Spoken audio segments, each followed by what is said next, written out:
Squad প্রকাশ করেছে Al Hilal. আজকের ম্যাচে কি দেখা যাবে নেইমারকে?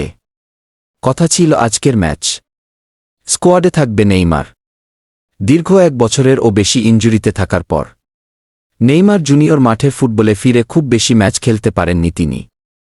মাত্র 2 ম্যাচে বদলি হয়ে নেমে 24 মিনিটের মতো খেলে আবার চোটে পড়ে 2 মাসের জন্য মাঠের বাহিরে গেলেন তিনি। হ্যামস্ট্রিং-এর চোট থাকার কারণে 2 মাস পরে দলের ট্রেনিংয়ে ফিরেছে নেইমার। এখনও কোনো ম্যাচে নামা হয়নি নেইমারের। নতুন বছরে নিজেদের প্রথম ম্যাচে মাঠে নামছে আল হিলাল।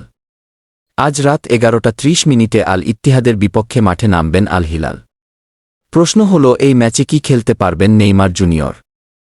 খেলার প্রায় 1 ঘণ্টা আগে স্কোয়াড প্রকাশ আল হিলাল, যেখানে স্পষ্ট দেখা যাচ্ছে দলের শুরু একাদশ তো নেই সাম্বা বয় নেইমার এবং হিলালের স্কোয়াডে ও নেই নেইমার। তাহলে কবে মাঠে নামবেন নেইমার জুনিয়র?